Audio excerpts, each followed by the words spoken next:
¿Qué fue, mi gente? Es John Arroyo y en esta oportunidad estamos teniendo una conversación con Alejandro Rodríguez, un economista de la República Francesa, youtuber ecuatoriano slash colombiano y que tiene un canal de YouTube bastante exitoso, 500.000 de suscriptores, llamado Hipótesis de Poder. Esta conversación había estado pendiente, Alejandro, desde hace ya unos cuantos meses, no recuerdo por qué, pero ahora resulta que vamos a hablar de los temas que importan más en los momentos en los que estamos actualmente. Involucran obviamente lo que está pasando en Estados Unidos, la respuesta a la pandemia, lo que está pasando en ciertos países latinoamericanos. Así que primero, Alejandro, muchas gracias por estar aquí para tener esta conversación. Bueno, gracias a ti, John. Pues bueno, sí, como lo dijo él, ahorita están pasando, creo que es uno de los momentos más intensos que estamos viviendo, pues sobre todo las elecciones de Estados Unidos, pero pues no solo únicamente eso, sino pues todo lo que está pasando ahorita en la región y que son procesos que se están como llevando a cabo simultáneamente en todos los países. Entonces, sí, vamos, comencemos. Ok, entonces, probablemente el tema más importante para las personas que escuchan tiene que ver con las elecciones en Estados Unidos. Obviamente un tema de interés enorme para venezolanos porque muchos en Venezuela, incluyendo al presidente imaginario Juan Guaidó, están esperando justamente que Estados Unidos resuelva el problema y saque el régimen chavista. Así que venezolanos están, yo diría su mayoría, apoyando a Trump por encima de Biden, porque ven a Biden, si bien tú lo has dicho en tu cuenta de Twitter, es una persona que ha criticado a Maduro, ha dicho que Maduro es un dictador, etcétera. Yeah. Ven a Biden como algo de la izquierda y pues a la izquierda no la quieren ver ni en pintura. Entonces están apoyando a Trump. Ahora, te pregunto a ti, primero, tú dices eres un demócrata, dices que, por ejemplo, en Ecuador nunca fuiste correísta, pero que apoyas la democracia, entonces respetas el que candidatos de esa misma ideología pueden participar. Entonces te pregunto, con respecto a lo que está pasando en Estados Unidos, ¿dónde te sitúas? ¿A quién apoyas? ¿A quién no apoyas? ¿Y por qué apoyas o por qué no apoyas a estos individuos? A ver, ciertamente yo creo que en Estados Unidos ha habido un cambio de política muy fuerte. Es decir, no es la misma política que hay hoy que había hace 10 años o hace 15 años. Y el ejemplo te lo pongo muy claro. Si tú miras, por ejemplo, un debate presidencial, el debate presidencial del año 2012 entre Obama y Romney, es una diferencia abismal. O sea, es una diferencia de debate, de respeto, de incluso las tonalidades. Obviamente, en ese tiempo Biden era vicepresidente y si tú miras el debate vicepresidencial entre Biden y el que era candidato a vicepresidente, Paul Ryan, o sea, obviamente Biden se le ve mucho más lúcido. O sea, es innegable negar que Biden ahorita no está en un momento muy lúcido de su salud mental. Pero yo lo que creo es que en Estados Unidos se ha o sea, la política de Estados Unidos se ha, de una manera, como yo lo defino, latinoamericazado. Se ha hecho con características de América Latina. Y eso llega, pues, obviamente, a raíz de un candidato totalmente diferente que rompió los esquemas de cómo se podía llegar a la presidencia. Y acuérdate bien que pues, desafió a todos los candidatos republicanos. Eso fue la parte de la estrategia de su éxito y la estrategia de su victoria. O sea, ¿cómo no decir que no? Pero evidentemente es, a mi punto de vista, una política obviamente lamentable porque prácticamente ha roto justamente la política estadounidense que se venía de una manera como tradicional. Obviamente el típico establishment que el tanto Trump ha criticado, pero que de alguna manera él mismo, o sea, se ha sentado con las bases, porque pues obviamente pues tiene que dialogar, tiene que conversar con el presidente del Senado, con el líder de la mayoría republicana, y obviamente muchos venezolanos desean, con toda la razón obviamente, que el régimen chavista dictatorial salga de Venezuela. Pero ¿cuál es el problema aquí? Obviamente si gana Biden, obviamente va a seguir como tú sabes, como condenando la dictadura, etcétera, pero yo tampoco creo que si gana Biden va a haber realmente un cambio mayor en política de Venezuela, porque si Trump lo quiso intentar, ¿no? O sea, ha dicho en el mismo libro de John Bolton, El cuarto donde pasó todo, dice que Trump quiso intentar una intervención militar en Venezuela, pero ¿cuál es el problema? Que el mismo Trump ha estado en contra de las famosas guerras eternas, las guerras de Afganistán, las guerras de Siria, las guerras de Irak. Entonces, ¿por qué hacer una diferencia con esas guerras que con la guerra, una supuesta intervención militar en Venezuela? Además, recordemos que para poder hacer eso, Trump necesitaría la mayoría en el Congreso, cosa que no tiene porque los demócratas controlan la Cámara de Representantes y los senadores y los republicanos controlan el Senado. Solo el Congreso puede autorizar una operación militar de esa envergadura. Entonces, con mayor razón, o sea, los venezolanos tienen toda la razón de apoyar justamente pues, que se vaya Nicolás Maduro y toda su cúpula, que no solo es él, de hecho creo que es su títere, más bien creo que gobierna Diosdado Cabello y el resto de delincuentes, pero la situación es que incluso si Trump es reelecto, ¿qué cambio puede realmente aportar Trump a la situación? Guaidó es un presidente fantasma, no va a realmente hacer, ya casi lleva 2 años en ese delirio, pero el problema es que muchos creen, y ese es mi punto de vista, que muchos venezolanos creen que Trump en el segundo mandato sí tal vez podría hacer algo por Venezuela, pero lo único que podría en teoría realmente hacer, o sea, sería que una intervención, pero realmente Trump ha estado en contra de eso y tal vez meterse a una pelea que no sabe cómo va a terminar, porque pues tú sabes cómo una guerra comienza, pero no sabes cómo acaba. Entonces, ese es el dilema, yo creo en este periodo. Bueno, sí, mira, yo muchas veces hablando en el tema de la intervención de Estados Unidos en Venezuela he dicho justamente eso. Hay personas que únicamente recuerdan lo ocurrido en Panamá y ven a Panamá actualmente y dicen Acuadía, pero mira, Panamá está mucho mejor de lo que estaba antes. Y yo digo sí, pero ¿por qué ignoran los escenarios en los que los países que han sido intervenidos han quedado mucho peores? Que esos tenemos varios ejemplos nada más en las últimas 2 décadas. Entonces, obviamente, nosotros tenemos que tener en cuenta que ninguna intervención, especialmente en un escenario tan delicado como el venezolano, en el que no es simplemente un grupo político, como tú mencionaste, sino que también en el trasfondo están muchas mafias diferentes, muchos intereses geopolíticos diferentes de países que no necesariamente van a simplemente hacerse de brazos cruzados y permitir que venga un nuevo gobierno títere de los Estados Unidos. No es tan fácil como simplemente pedirlo y esperar a que de aquí al fin de semana tengamos a una Venezuela totalmente diferente. Sin embargo, ¿no te parece curioso que mencionaste al inicio de tu intervención lo malo que te parece que el tema del debate y la discusión política se haya bananizado? Se haya bananizado la política en Estados Unidos y hablaste de los tiempos de antaño. Bueno, tú mencionaste el 2012, sé que para no hacer una mención a algo muy distante, para que parezca que el cambio ha sido muy rápido, que efectivamente en ciertas formas lo ha sido, porque nosotros podemos recordar, por ejemplo, los debates de Nixon versus Kennedy, que por cierto, lo volví a ver ayer, nada más porque ese debate es muy interesante, porque las personas que simplemente escucharon ese debate dieron de victorioso a Nixon porque tenía muchos mejores argumentos, mientras que las personas que lo vieron por televisión dieron de victorioso a Kennedy porque se veía más calmado, se veía más relajado, se veía más en control de la tarima, lo cual desde el punto de vista de la capacidad de debatir y la importancia de la apariencia y la percepción pública es algo muy interesante y se los aconsejo a todos que lo vean, por cierto, está en YouTube completo. Pero sí, podemos hablar de eso, pero ¿no te parece curioso que mencionaras eso como el primer punto que te parece negativo de Trump? Y obviamente estoy seguro tienes muchos más y vamos a ahondar en eso. Pero que mencionaras eso y después mencionaras que Trump es un presidente no intervencionista. Es un presidente que estuvo en contra de las guerras que más tragedia y desastres han ocasionado en los últimos 20 años. ¿No te parece que eso es un punto mucho más importante que la forma en la que Trump se expresa y la forma en la que Trump se burla de sus oponentes políticos? A ver, yo creo que obviamente no todo es blanco y negro, como en cualquier situación.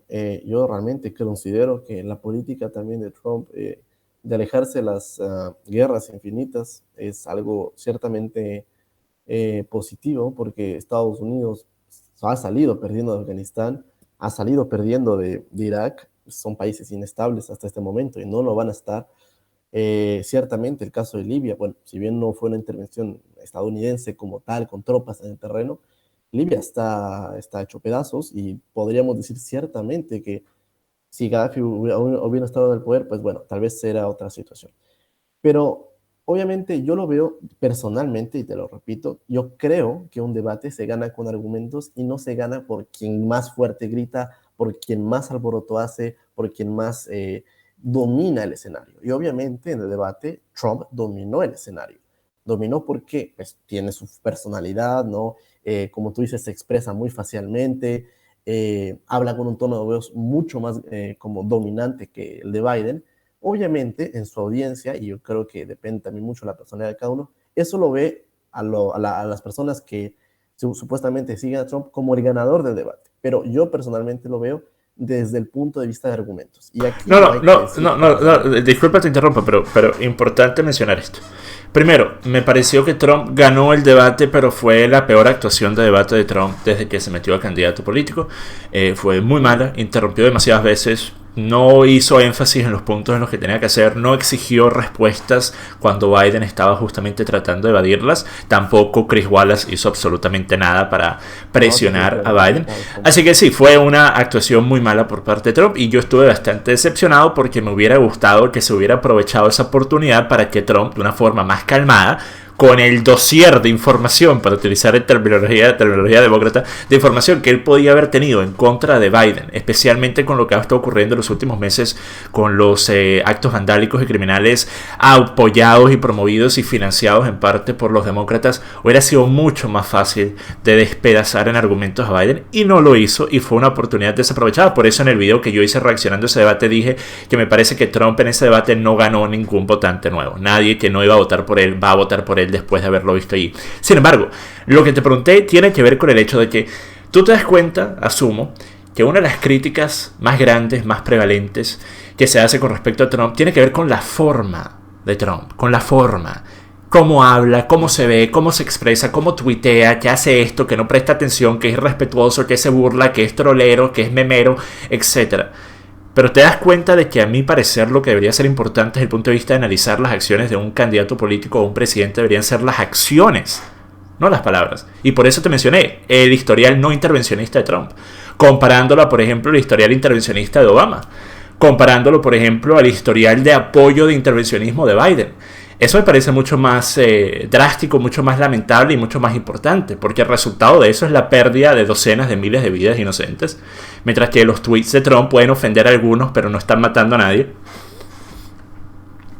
Ciertamente yo creo que obviamente lo que a muchos les molesta es justamente la forma como dices, que Trump se expresa, que pone apodos, la forma en cómo él es antes, como antes de ser político y cómo ahora es presidente de los Estados Unidos. Obviamente la personalidad de Trump es una personalidad única, nunca se había tenido un presidente así, con esa personalidad en la Casa Blanca. Y obviamente, o tú dices, las acciones son importantes y yo creo que eso es obviamente algo importantísimo, pero también creo que hay que hacer un balance en las acciones de cómo un presidente hace su mandato y también la forma con la que se expresa, porque evidentemente, mira, solo para darte un ejemplo, incluso en las mismas elecciones de que Trump ganó en 2016, recordemos, gracias al colegio electoral, pero que perdió la mayoría del voto popular, Trump afirmó, y hasta ahora sigue afirmando, que esas elecciones fueron fraudulentas y que hubo millones de votos ilegales a favor de Hillary Clinton.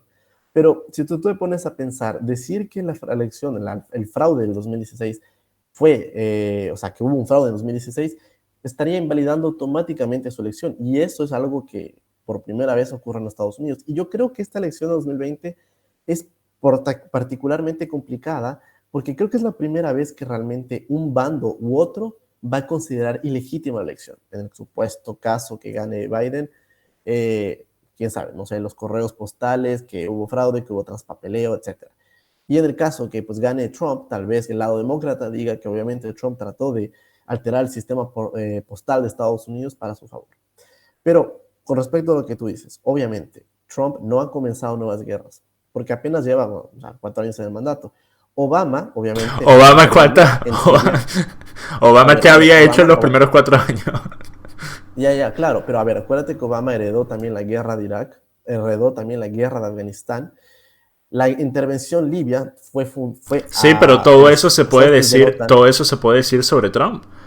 Trump no solo heredó la de Irak y la de Afganistán, sino también lo que estaba pasando en Siria, en Libia, lo que estaba pasando en todo el Medio Oriente, lo que estaba pasando con Palestina, lo que está pasando con Israel. Todos esos son problemas que Trump ha heredado. El problema con Corea del Norte también.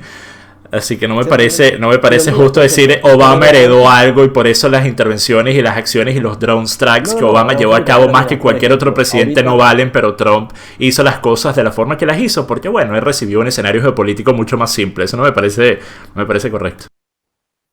mira, por ejemplo, ahorita con el caso de Corea, como ahorita mencionas, dime, ¿ha avanzado algo en la desnuclearización de la península? No. No, no se ha avanzado absolutamente nada. El rol de Estados Unidos, ¿cuál era? Desnuclearizar Corea del Norte. No se ha logrado. Obviamente, se puede decir que hay una paz como intermedia, una paz tranquila, pero Obama evidentemente tuvo claramente ocho, no. Obama tuvo 8 años para hacer lo mismo con Irán y el resultado fue todo lo contrario. El acuerdo con Irán efectivamente podía haberle permitido a Irán seguir tratando de obtener armamento nuclear y encima de eso le estaban quitando las sanciones y le estaban devolviendo todo al ayatollah lo que él quería y él tuvo 8 años para hacerlo. Y eso fue visto como un gran logro de Obama. Los demócratas celebraron esa decisión del acuerdo con Irán como un logro tremendo. Entonces, ¿por qué te parece que el acuerdo con Irán fue un logro tremendo, pero el acuerdo con Corea del Norte, si bien todavía no se ha llevado a cabo un proceso de desnuclearización, no vale de nada? Me parece... Porque el acuerdo nuclear de Irán no es que simplemente fue que un día Obama le salió del estómago y dijo, ¿sabes qué? Te voy a regalar un montón de millones de dólares y tú nunca prometes que vas a hacer armas nucleares. A ver, el acuerdo nuclear de Irán fue firmado por las más grandes potencias del mundo. Francia, Sí, pero estaba Francia, liderado por Estados Unidos. Francia, Alemania, bueno, Alemania pues no está dentro del Consejo de Seguridad, pero Francia, Alemania, Rusia, China, es decir, no fue algo unilateral, fue pues, todo el Consejo de Seguridad más Alemania que se pusieron en varios años de negociaciones para realmente asegurarse que Irán no pudiera enriquecer el uranio a límites que fueran más allá de la posibilidad de hacer Sin una Estados bomba. Unidos y sin Obviamente, Obama el acuerdo no hubiera ocurrido. ya claro, pero Entonces, obviamente, entonces pero obviamente el que se unieran más países es irrelevante.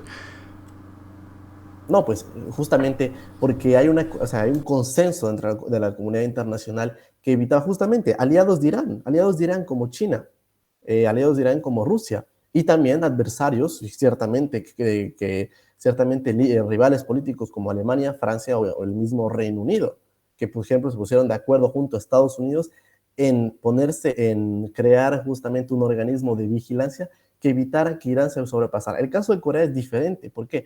Por la simple y sencilla razón que Corea ya tiene armas nucleares. Corea del Norte ya tiene armas nucleares y no sabemos cuántas tiene. Quizá tiene 50, tiene 100, nadie sabe. Pero el Estimado, punto pero es que, te ¿cuál das está más cuenta. avanzado? Corea del Norte que ya tiene 100 armas atómicas y si quiere mañana puede lanzar una bomba atómica y destruir Seúl, o Irán que si se le encuentra haciendo una bomba atómica, aún hay un tiempo tal vez para reaccionar. Pero incluso si ahora, incluso digamos que Irán va directo a una bomba atómica, perfecto, va a una bomba atómica, en 2 años van a tener una bomba atómica. ¿Qué se hace? ¿Se hace otra guerra de Irak? ¿Se hace otra guerra de Irán? Que, a ver, la guerra de Irak terminó en un resultado terrible. Irán es mucho más fuerte que Irak. Una guerra de Irán sería unas 5 veces una guerra de Irak. Entonces, No, ya va, ya va. militarmente Es que hablando, Irán y Irak tuvieron una guerra con un no, no, saldo no, sí, de pero me más de 2 refiero, millones de me muertos. refiero a una invasión militar estadounidense a Claro, Irán claro, es algo muy diferente a pero Irak. entiendo una cosa que me parece que estás dejando por fuera. ¿Qué es más fácil hacer? Evitar que yo jale el gatillo y te quite la vida cuando ya te estoy apuntando con la pistola a la cabeza o cuando estoy a 10 millas de distancia. No, evidentemente, obviamente, Entonces, evitar que cuando tú un me... país ya tiene armamento nuclear, la forma en la que tú puedes amenazarlos, ponerles sanciones, tratar de obligarlos a hacer algo, es totalmente distinta cuando un país no lo tiene. Y es justamente por eso que todos los países quieren tener armamento nuclear. Entonces tú pusiste un Pero escenario Irán en ya el que estaba Trump tiene un trabajo fuertemente mucho más sometido difícil a de hacer. sanciones, acuérdate. ¿Qué? Irán ya estaba fuertemente sometido a sanciones económicas, No, no, pero su economía estaba justamente... colapsando antes y por eso se le forzó a llegar a ese acuerdo No, no, nuclear. no, no, Y no, nuevamente no, te repito, no, fue apoyado por varias no, distintas no entendiste lo que dije. facciones políticas. No entendiste lo que A dije. ver, Entonces, cuando nosotros vemos cuál escenario es más difícil evitar que una persona que ya tiene el arma apuntándote jale el gatillo que una persona que todavía no ha sacado su arma. Tú le pusiste una comparativa con Obama y con Trump que no es justa porque parte de la premisa que ambos escenarios tienen dificultad igual, cuando no es así. El escenario de Irán es más fácil de resolver porque a Irán se le pueden imponer sanciones, amenazas, hasta intervenciones, porque todavía, como tú bien dijiste, no tienen armamento nuclear, supuestamente. Mientras que Corea del Norte sí lo tiene. Un país que tiene armamento nuclear y que, como tú dijiste, con presionar un botoncito pueden desaparecer a su vecino, es otro tema. No puedes hacer lo mismo con el mismo grado de agresión que puedes hacer con Irán con Corea del Norte. Por eso es que Trump tenía un trabajo más difícil con Corea del Norte que Obama con Irán. ciertamente lo que tú dices es verdad, es muy diferente tratar a un país con que tiene armas atómicas a un país que no las tiene. Ahora, Irán no tiene armas atómicas y Irán ya estuvo sometido mucho tiempo a sanciones, a presiones del Consejo de Seguridad, que fueron incluso aprobadas por la misma China y Rusia, aliados de Irán. Es decir, ya estaba fuertemente sometida a una presión internacional de sus mismos aliados. ¿Y cuál fue la razón de que se llegó a ese acuerdo? Fue porque el mismo régimen iraní, que pues, obviamente, visto el colapso total de su economía, visto el colapso incluso del apoyo popular, que igual pues, es una dictadura, pero igual, de todas maneras llegó a ese consenso de que, que era tiempo de hacer concesiones a favor de que se reapertaran los créditos internacionales y otra vez la economía de Irán volviera a surgir. ¿Cuál fue la reacción de prácticamente la muerte del tratado nuclear de Irán? Fue prácticamente que Estados Unidos se retiró y volvió a imponer sanciones. Pero fueron sanciones unilaterales que de hecho no fueron apoyadas ni por Francia, ni por China, ni por Rusia, ni por el Reino Unido en el Consejo de Seguridad. Entonces Estados Unidos impone unilateralmente sanciones y Irán considera eso como que, bueno, se está violando justamente el tratado, el que yo firmé con las otras potencias. Y Europa trató de decir, a ver, no, sigue cumpliendo el acuerdo, pero también entiendo la parte de que obviamente si uno de los miembros no cumple el acuerdo y te vuelve a imponer sanciones, pues Irán dijo, el tratado nuclear ya no es válido y eso a mí me parece mucho más peligroso porque ahora Irán tiene más posibilidades de desarrollar realmente un arma atómica que pone más en peligro al Medio Oriente que cuando estaba firmado y estaba incluso controlado por sus mismos aliados. No, es que las formas en las que se estaba controlando hubieran permitido más que suficientes salvoconductos para que Irán pudiera seguir desarrollando esta tecnología. Y una cosa que parecieras ignorar, ¿cuál es uno de los aspectos más importantes de desarrollar este tipo de armamento? Dinero, ¿verdad? Claro, el dinero. ¿Qué pasa cuando un país está quebrado y está sancionado? Tiene menos dinero. Por eso es que Irán tiene una de las fuerzas militares más viejas, más obsoletas de la región. ¿Por qué? Pues porque resulta que por la última década no han podido invertir justamente porque no tienen el dinero para hacerlo. Y cuando lo hacen, les cae encima la presión de todo el mundo de decir ¿por qué están comprando nuevo armamento? ¿Por qué quieren mejorar sus sistemas antiaéreos? Mientras que al mismo tiempo Israel gasta 4 o 5 veces más que ellos y nadie dice absolutamente nada porque Israel se tiene que defender.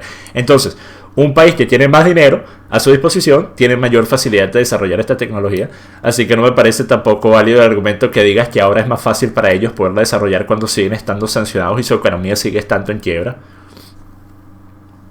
Pero, a ver, obviamente la situación de ahora es diferente a la de 2013, eran sanciones aprobadas por el Consejo de Seguridad, por Francia, por Alemania, por Rusia, y ahora son sanciones unilateralmente de Estados Unidos. Es decir, el impacto es el mismo. Yo creo que es más peligroso. El impacto es el mismo. Es más peligroso ahora porque Irán prácticamente pues con la ruptura del acuerdo nuclear dice pues yo no voy a cumplir las condiciones que ya estaban previstas. Es decir, volver a otro acuerdo va a ser mucho más difícil.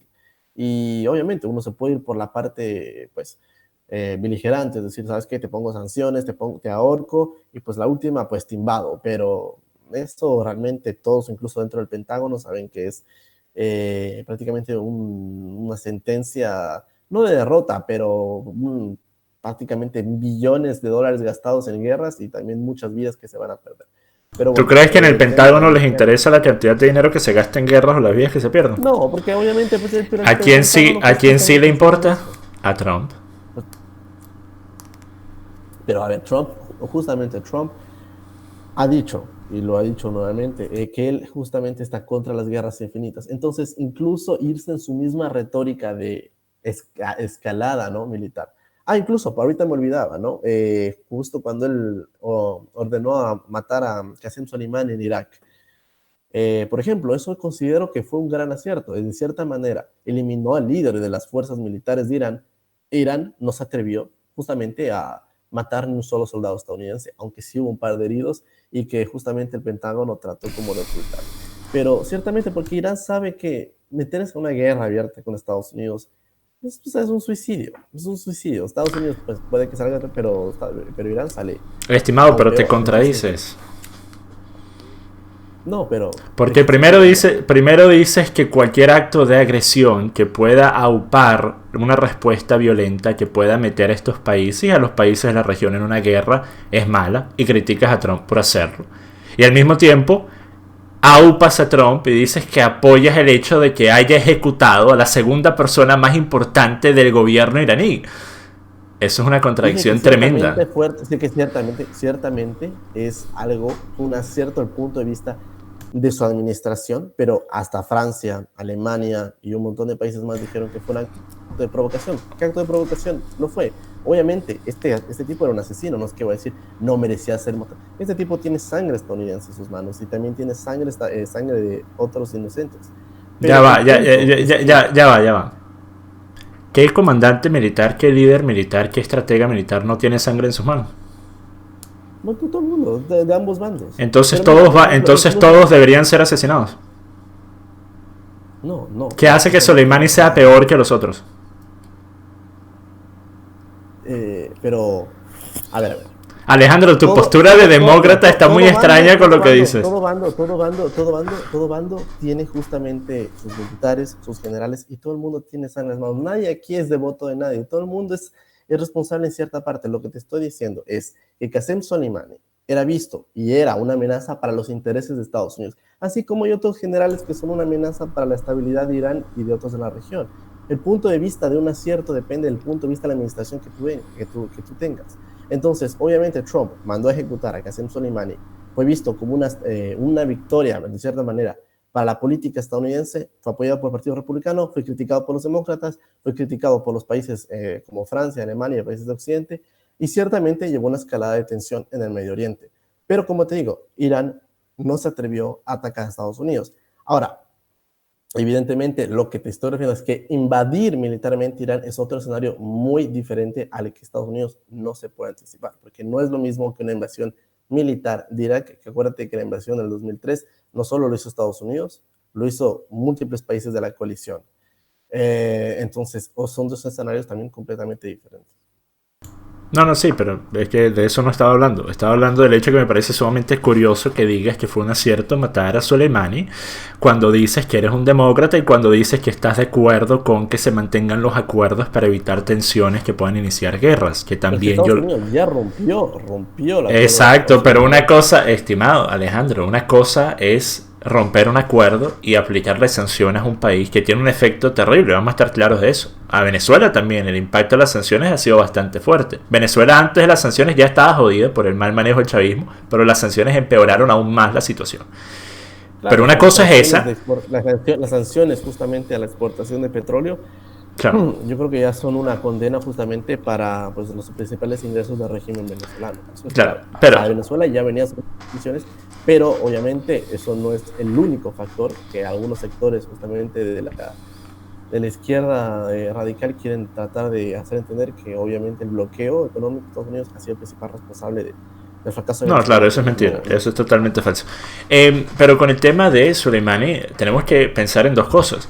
La soberanía de Irak fue respetada y fue vulnerada porque el ataque ocurrió sin haberle pedido permiso a un nuevo gobierno, un gobierno que instaló los Estados Unidos y un gobierno al cual el gobierno de los Estados Unidos le dijo: ahora ustedes son los que mandan, ustedes tienen la potestad y les hemos devuelto la democracia y la soberanía. Y después resulta que van y bombardean su aeropuerto sin siquiera decirles de antemano. Segundo, quitarle la vida a una persona como Soleimani, tú dices que representaba una amenaza para Estados Unidos, pero el Estado Islámico también. Y Soleimani es una de las razones más grandes por las cuales la lucha contra el Estado Islámico en gran parte se ganó. Soleimani era el comandante de los Quds que estaban justamente peleando frente al Estado Islámico. Así que tratar de hacer parecer que Soleimani era este monstruo es totalmente ridículo. Soleimani era un excelente comandante militar para Irán. ¿Eso qué significa, Alejandro? ¿Qué significa eso, Alejandro? Cualquier comandante militar que sea bueno en su trabajo, para poderlo ser, tiene que ser una amenaza para los países que están tratando de atacar al país al que representa. ¿Cierto o falso? No, es totalmente cierto. Exacto. Por eso es, cuando mencionamos a Soleimani hay que especificar, porque si no estamos simplemente vendiendo la idea propagandista de que Soleimani era un terrorista que mataba a personas inocentes, lo cual es falso.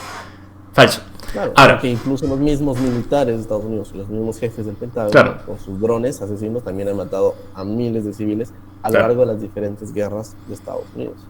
Ahora, vamos a salir de este tema porque ya creo que hablamos mucho al respecto. Vamos a hablar de el tema de por qué te parece que un gobierno de Biden y Harris, o Harris y Biden, sería mejor que mantener a Trump por unos 4 años más. Perdón, se cortó un poco la conexión. ¿Puedes repetir tu pregunta? ¿Por qué prefieres un gobierno de Biden que sigue Trump en el poder? En Estados Unidos, con relación a Estados Unidos únicamente, no con relación a geopolítica, lo que pasa en Venezuela, lo que pasa en Francia, únicamente con relación a Estados Unidos. ¿Por qué piensas que Trump sería peor que Biden de ser reelecto? A ver, excluyendo obviamente las razones geopolíticas, etcétera, de Europa, América Latina, etcétera, yo creo que Trump ha sido realmente un mal ejemplo de político en Estados Unidos. Es decir, él mismo ha creado las mismas instituciones democráticas que se supone, ¿no?, que él tiene que velar, que él tiene que respetar, que él tiene que proteger. Él no ha dudado, obviamente, ¿no?, en atacar a instituciones como el FBI, o la misma CIA, incluso las mismas agencias de inteligencia de su propio país, que han dicho, por ejemplo, claramente que la intervención rusa de los hackeos en el año 2016 fue perpetrado justamente por altos militares o altos mandos cibernéticos del Kremlin, ¿no? Obviamente, mucho debate en este tema del Russiagate, y eso yo no voy a entrar en ese tema, pero el punto es que justamente Trump se ha encargado justamente de, yo creo, realmente vulnerar la democracia estadounidense. Es decir, se cree, de una cierta manera yo veo a Trump como la antípoda de Chávez. Es decir, obviamente Chávez era un totalitario que se disfrazó como demócrata, bien lo dices tú, cuando llegó al poder dijo, yo digo que Cuba es una dictadura y yo voy a traer inversión privada y si no funciona bien, pues me voy antes, ¿no? Todos sabemos cómo terminó siendo un cuasi dictador que llevó al desastre de Venezuela. Y yo creo que Trump es la antípoda de Chávez, es decir, es casi el mismo tipo de personalidad, populista. Tengo esta gran capacidad de atraer a las masas, pero simplemente que no es de izquierda, pero que es de derecha. Es decir, simplemente es como un doble reflejo. Entonces, justamente se trata de esto, ¿no? ¿Qué presidente en la historia de Estados Unidos, antes de 2020, ha dicho constantemente, si yo pierdo las elecciones, o sea, le han preguntado, ¿y usted qué pasa si pierde las elecciones? Va a ser una entrega pacífica del poder. Y él dijo, no habrá transición, más bien, habrá una continuidad. Es decir, es el primer presidente en la historia que realmente como se rehúsa a aceptar el resultado legítimo de la elección. Y veamos que, obviamente, el resultado de la elección no se va a saber en la noche de la elección, porque obviamente hay procesos que se están enviando, por ejemplo, gente que ya ha votado. Mira, para que te des cuenta, a este punto ya más de 4 millones de estadounidenses han votado por correo, ¿no? Hace 4 años eran no más de 100,000 personas. Entonces, obviamente estamos hablando de correos que no se van a poder abrir hasta la noche de la elección, así que no vamos a saber el resultado siquiera hasta en una semana o 2 semanas. Entonces, eso añade aún más tensión. Y que el presidente de Estados Unidos diga, yo no aseguro que voy a reconocer la elección, veremos, pues, es la típica política latinoamericana del líder que no confía en el aparato electoral, que, ¿sabes qué? Si gano, gané, pero si pierdo es un fraude, y esto aplica a ambos bandos, ¿no? Entonces, incluso Biden, no, ya el Biden lo dijo, si yo pierdo, pues pierdo, pero obviamente él está inquieto, de cierta manera, por la acción de Trump de tal vez vulnerar el servicio postal de los Estados Unidos. Entonces, hablando políticamente, yo creo que si Trump gana, no hablo económicamente y no hablo geopolíticamente de otras naciones, le va a hacer más daño a la democracia estadounidense que bien. Porque no hay ningún emperador en Estados Unidos. Es una democracia, existe la Corte Suprema, existe la división de poderes y así tiene que ser y tiene que seguir siendo. Ok. ¿De dónde sacaste la cifra de 100,000 personas que votaron por correo en el 2016? Aquí la tengo, ya te la paso, déjame buscar. Mientras lo buscas, estaba anotando nada más los puntos para asegurarme de responder a todo. Entonces dijiste, para empezar, ataques a cuerpos de inteligencia. ¿Te parece que los cuerpos de inteligencia no pueden hacer nada malo? Son infalibles, perfectos.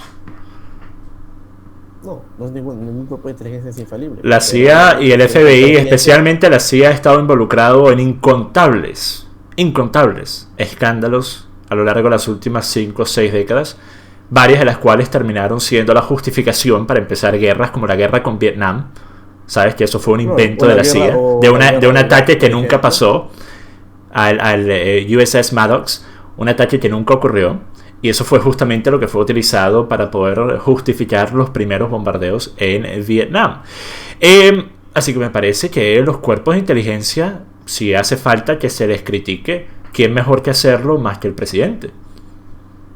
No entiendo por qué te parece que eso es de alguna forma, como tú dices, vulnerar la democracia. Eso es, a mi parecer, exactamente lo mismo que promueven los demócratas que se haga con la policía. Que cuando un policía corrupto o un policía que abuse del poder, que salgan otros policías a condenarlo, cierto o falso. Entonces, ¿por qué el presidente no condenaría acciones de corrupción que efectivamente han ocurrido en los 4 años que Trump ha estado en el poder, que han sido abogados, promovidos y defendidos por el FBI y por la CIA? Como por ejemplo, tú mencionaste el dossier de Steele. No sé si estás al tanto lo suficiente del tema para poder hablar de eso, pero en estos días... Perdón, no te escuché, ¿cierto? El Russiagate, sabes que está basado en el dossier de Steele, ¿cierto? Steele era un ex espía británico y sale un reporte del director de inteligencia nacional John Ratcliffe hace 3 días que afirma que Hillary Clinton aprobó un esquema para quitar la atención del escándalo de sus correos, que era la cosa más importante en esas elecciones del 2016, y crear una narrativa de que Trump estaba colaborando con Rusia para ganar las elecciones. Lo cual iría de acuerdo a lo que ya sabemos que ocurrió con el DNC cuando aprobaron y financiaron en julio del 2016 para que este ex espía británico Christopher Steele pudiera hacer el dossier de Steele, que después fue utilizado por el FBI como la justificación para espiar a uno de los miembros, Carter Page, de la campaña electoral de Trump. Y que, por cierto, se sabía, estaba en manos de Obama el reporte que indicaba que el FBI efectivamente iba a empezar este acto de espionaje, y por eso es que Trump acusa a Obama de haber sido parte de espiar su campaña para tratar de obtener información al respecto para hacer que perdiera la elección. El dossier de Steele se investigó por más de 2 años y el resultado ¿cuál fue? No se descubrió ningún vínculo de Trump, ni ninguno de los allegados de Trump, ni ninguno de los miembros de la campaña de Trump con Rusia. Pero ponte, por ejemplo, Michael Flynn, que fue el general que tuvo que renunciar. Sí, pero eso fue por un tema de evasión fiscal. Eso fue por tema de evasión fiscal, no tenía nada que ver con colusión con los rusos. Lo agarraron por mentir, sí. Tuve que renunciar ante el vicepresidente Mike Pence porque le mentí de las relaciones con Rusia. Y obviamente Trump después dijo, sí, porque obviamente mintió y eso no se acepta en esta administración. Y después el mismo Departamento de Estado, que ya, o sea, Michael Flynn ya se había declarado culpable de los cargos que se le imputaban, y el Departamento de Justicia, que supuestamente tiene que velar por la integridad y la neutralidad de los procesos, misteriosamente un día dijo, no, ¿saben qué? Libero cargos contra Michael Flynn. Es como que tú ya te declaras culpable de un crimen y al día siguiente la fiscalía dice, ¿sabes qué? Todo bien, te puedes ir, a pesar de que te declaraste culpable. Ok, una cosa. Estás al tanto de que en Estados Unidos ha sido una práctica bastante común desde hace décadas, llevado a cabo tanto por la policía, como el Departamento de Estado, como el FBI, como la CIA, que cuando tienen intercambios en los que interrogan a alguna persona que es parte de alguna investigación, cuando no pueden encontrar evidencia para tratar de hacer un caso en su contra, lo que tratan de hacer es que esta persona cometa perjurio, que es efectivamente lo que terminó pasando con Flint.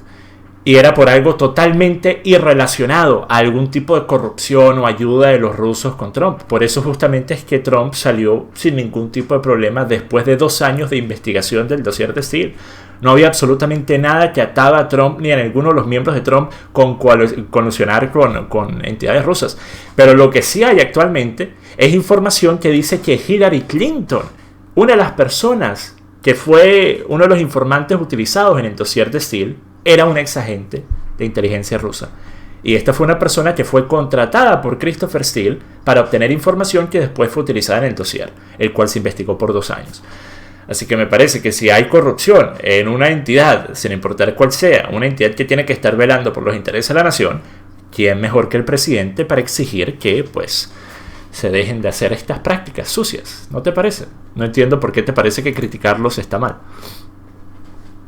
Porque criticar justamente a institutos, porque justamente en Estados Unidos existe una división de poderes. El presidente no es rey para decir, ¿sabes qué?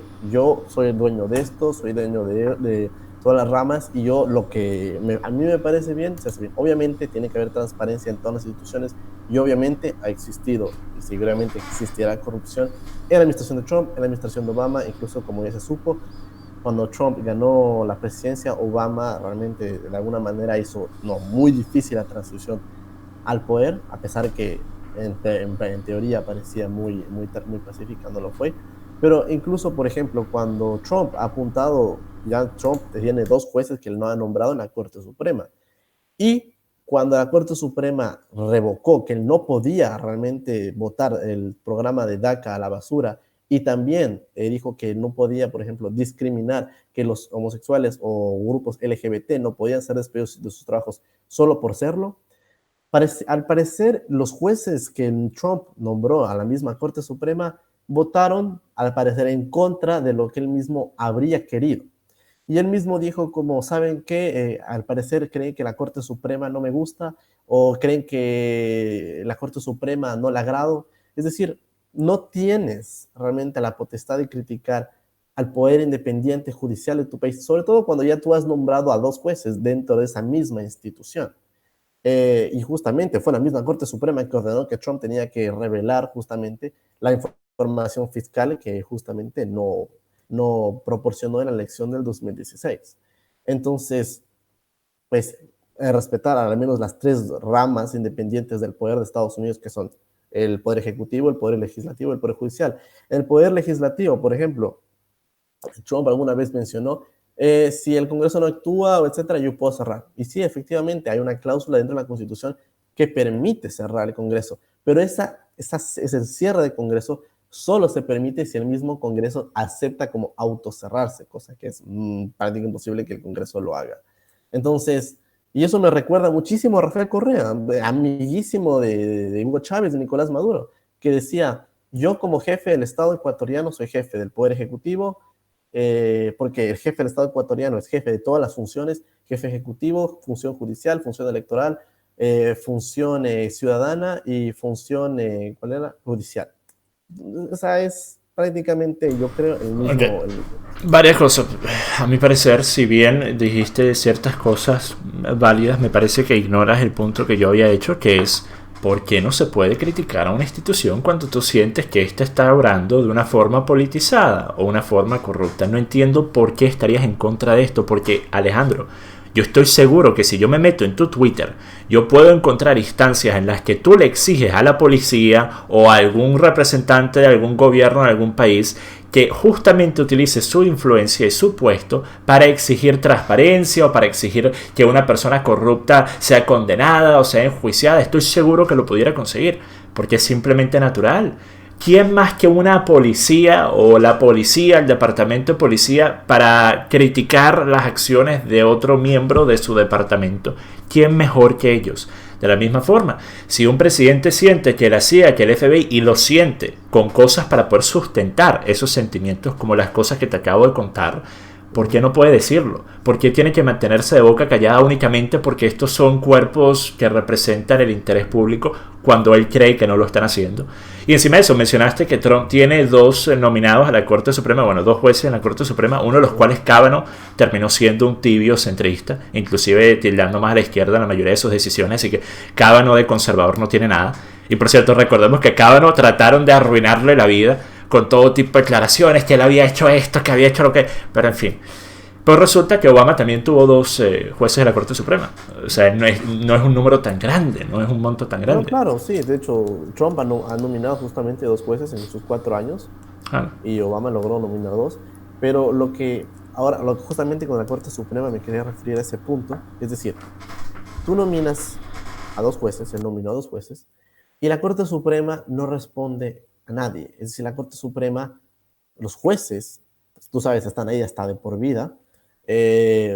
Entonces, tú dices que justamente el anterior juez fue tibio y centrista, pero justamente está dentro de sus facultades. Es decir, sí, fue nominado por el Senado, y justamente Trump consideraba que era conservador, pero bueno, no terminó resultando, no terminó siéndolo, y a la final justamente la Corte Suprema de Justicia, y pues tiene poder, tiene libertad en sus decisiones. Entonces, obviamente Trump, le entiendo, se molestó por una decisión que él consideró que el juez iba a fallar en contra, pero pues no fue así. Pero no puedes cambiar la Corte Suprema, o no puedes decir la Corte Suprema me odia, porque pues, uno es un poder No, muy creo que sí lo político. puedes decir, o sea, con tal de que tú no estés tratando de imponer tu voluntad usando la fuerza, por ejemplo, no estás vulnerando las instituciones públicas, Claro, estás o sea, puede simplemente decirlo y vociferando tu tiene todo el opinión. derecho de decir, pero Ahora, una obviamente cosa, lo responsable Alejandro, que va a hacer la Corte Suprema no puede. tú dijiste Dime. que Trump estaba de acuerdo con que se despidieran a personas nada más por ser homosexuales. ¿De qué estás hablando exactamente? No, eso no era para referirme justamente a, por ejemplo, dos decisiones que la Corte Suprema hizo. El caso de DACA, ¿no? Claro. Y el caso de, pues, en ciertos estados, no eran todos, se permitía aún despedir a ciertas personas LGBT por su orientación. Pero Trump Me no puedes cambió pasar eso. el reporte? Porque yo lo único que recuerdo con respecto a decisiones de Trump de esa forma tiene que ver con el ejército. Y tiene que ver Sí, con con el los ejército trans. sí fue que no se Con los podía trans. justamente Y implementar es eso. debido a que ellos tienen requisitos médicos que serían difíciles de poder cumplir si están, por ejemplo, en medio del desierto en Irak o Afganistán. Y Claro, ese sí, era el en bueno. eso, en eso sí, sí Si me creo puedes que ahí pasar, si me puedes interfieren pasar más. lo otro porque verdaderamente no estoy entrado. Sí, igual ya encontré lo que te decía, lo de los 4 millones de votos, te lo paso por aquí. Eh, No me refería a los votos que ya se han hecho actualmente. Me refería a, tú dijiste que ocurrieron 100.000 nada más en el 2016. Y si yo mal no recuerdo, ocurrieron varios millones de personas que votaron por... a ver, tal vez lo entendiste mal. O sea, a este punto de la elección, o sea, Ah, ok, a un este mes punto... Ok, antes, claro, claro. claro, a ese punto. Claro, O sea, obviamente votaron millones claro, más, claro. pero a este punto, tal vez por la situación de la pandemia, muchos más votaron en anticipación, aunque sabes que los sobres no se van a poder abrir hasta el día de la elección. Y por eso tal vez Claro. el resultado no sea el Bueno, no, mismo día que en la elección. realidad, si no me equivoco, hasta una semana después de la elección o hasta más se puede seguir enviando por eso es que hay personas que dicen que las elecciones no se van a poder decidir sino hasta finales de noviembre, Ah, no, ciertamente. lo cual Yo tampoco presenta creo un eso. Yo problema creo que tremendo, porque sí, bueno, obviamente. Yo creo que no va a imagínate pasar las esa noche. tensiones durante esos días o semanas, o sea, lo que se toma. Una cosa, tú dijiste que Trump ha dicho que no va a admitir derrota. Él no ha dicho eso. Él ha dicho que de acuerdo a lo que ocurra, él va a opinar una vez que haya ocurrido. Me parece algo sumamente lógico de hacer porque nosotros, no sé tú eres de Ecuador, no sé si esto ha pasado en tu país, pero en Venezuela nosotros nos han robado elecciones porque nosotros teníamos a personas que supuestamente representaban el interés de la oposición venezolana, que es la inmensa mayoría, y que resulta que entregaron las elecciones en lugar de exigir que las elecciones fueran respetadas o que fueran recontadas o que fuera tratado de que se fuera a tratar de ver, de presenciar de qué forma se cometió un fraude. Un ejemplo de esto es el caso de Capriles con las elecciones del 2014. Así que me parece algo que, si bien yo entiendo porque hay personas que tienen terror de que Trump se vuelva el próximo Fidel Castro, temen que ese tipo de retórica signifique que Trump, no sé, se va a mantener en el poder a la fuerza. Pero por fuera de eso, ¿no te parece que dejar por fuera el hecho de que Hillary Clinton le ha dicho a Joe Biden que no ceda el resultado, la derrota de ninguna forma? A ver, yo creo que obviamente, como digo, hay que hacer distinciones. La política latinoamericana es y ha sido siempre ah, confusa en el caso obviamente. Bananera. O sea, pero mira, o sea, estoy hablando de las elecciones de Estados Unidos. En el Claro. caso, obviamente, Trump no dijo, yo no voy a reconocer. No dijo eso. Como tú bien dijiste, dijo, voy a ver qué pasa, ¿no? Pero eso, como de alguna manera, no asegura a la población. Es decir, si él dice, ¿saben qué? Voy a aceptar el resultado cuando se acabe de contar todo, no hay ningún problema. Acepto la derrota o acepto la victoria, como tiene que ser. Pero voy a aceptar el resultado final de la elección, lo cual me parece algo normal. Pero es que él no ha dicho eso. Él ha dicho, vamos a ver cómo se van desarrollando los eventos. Es decir, no está diciendo, yo aceptaré el resultado soberano al final de la elección, cuando se haya encontrado, porque esa misma noche, no, o sea, es imposible que Trump diga esa misma noche, ¿saben qué? Yo perdí, lo siento, o ¿saben qué? Yo gané, es así. No, es imposible, eso se va a saber mucho tiempo después. Pero que al menos diga, yo, como presidente de Estados Unidos, cuando el proceso culmine, acepto los resultados de la elección, sean positivos o negativos. Y al mismo Biden lo dijo en el debate, si pierdo, pierdo. Al final, cuando se contabilice todo el proceso, lo pierdo. Pero es que Trump no ha dicho eso. América Latina es otro caso distinto. Hay entes electorales corruptos que se cambian el poder, como fue también el caso de Venezuela, que obviamente Capriles ganó la elección, pero pues, ahí trataron con un mínimo de porcentaje de votos para que Maduro mira, al poder. Podemos estar de acuerdo en que deberían ser más específicas las personas en dar sus opiniones y en decir lo que quieren decir para que no existan malos entendidos. Y por eso estoy seguro que también estamos de acuerdo en que Biden debería haber condenado categóricamente las acciones de los grupos violentos que han sido incentivados, promovidos y financiados por justamente los demócratas a lo largo de los últimos meses durante el debate, algo que no hizo, algo que se rehusó a hacer. ¿Estamos de acuerdo con eso también, Alejandro? Sí. Yo también creo que las protestas de Estados Unidos han sido totalmente, obviamente, desproporcionadas justamente. Alejandro, pero ¿dónde están tus tweets? Es que estoy buscando aquí y no veo. ¿Dónde están tus tweets diciendo lo terrible que es que Biden no haya condenado estas acciones teniendo la plataforma más grande que ha tenido, que era justamente ese debate? Más de 100 millones de personas viéndolo. ¿Por qué no hiciste tweets al respecto? Estoy viendo, no los encuentro. Pues si puedes regresar incluso hasta... no, pero hablo del debate. De la Casa Blanca, no, hablo del debate. Dije claramente, como esto ya no es protesta, esto es... No, me refiero a exigirle a Biden, a la persona que tú apoyas para que sea próximo presidente de los Estados Unidos, exigirle a Joe Biden que él haga lo mismo que tú le exiges a Trump que haga. ¿Dónde está, Alejandro? No he tuiteado con respecto a que Biden tendría que rechazar... ¿No te parece importante entonces? No, pues me parece muy importante, pero no has tuiteado al respecto, pero sí apoyaste, sí tuiteaste sobre el feminismo y el aborto y la pena capital, y hablaste sobre el correísmo, hablaste sobre que son las 3 AM en Francia, sobre el debate, hablaste sobre lo que dijo Ben Shapiro, respondiste a lo que habían dicho sobre una foto de Biden con Maduro. No sé, me parecería que sería un punto muy importante que hablara sobre lo que actualmente está ocasionando la destrucción de ciudades enteras, lo que ha ocasionado ya la muerte de docenas de personas, lo que ha ocasionado miles de millones de dólares en daño. Y justamente cuando fue, como te digo, casi el intento de quema de la Casa Blanca, literalmente dije, esto no es protesta, esto es casi un intento de derrocar al presidente. Yo no apoyo en absoluto a Trump, pero no estoy en una posición de ver cómo quieren entrar a la Casa Blanca y por poco hacerla trizas. Porque no, así no es la democracia en cierta manera que ha caracterizado. Pero apoyas a las personas que incentivan este tipo de cosas. Eso es lo que me parece curioso. Apoyé las marchas pacíficas que ocurrieron con el asesinato de George Floyd, porque pues fue un asesinato. ¿Cuándo fueron pacíficas exactamente? Yo tengo muchos amigos que fueron a marchas. No me refiero a que tú me digas sobre las marchas pacíficas a las que fueron tus amigos. Yo estoy hablando de en qué momento las marchas fueron pacíficas. Porque es el primer día de las protestas de George Floyd, ocurrieron 3 muertes en las primeras 48 horas. Ciertamente, obviamente la muerte de George Floyd produjo más muertes, pero lo que yo me estoy refiriendo es, no puedes obviamente decir que el 90% de las protestas, o sea, el 90% de la gente que está en las protestas termina bien. O sea, siempre hay, como te digo, delincuentes que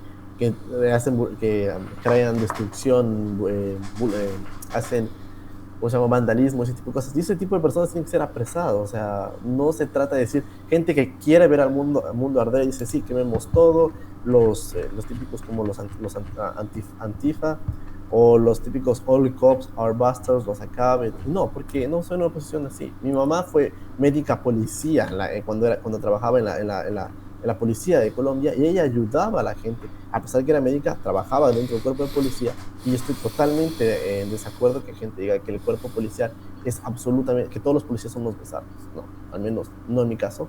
Pero obviamente hay violencia en las protestas, y hay una cierta manera que los gobernadores de estados demócratas finalmente tendrían que hacer llamado a la Guardia Nacional para que el ejército intervenga en ciertas ciudades. Pero no lo han hecho, se rehúsan a hacerlo. Se rehúsan a hacerlo.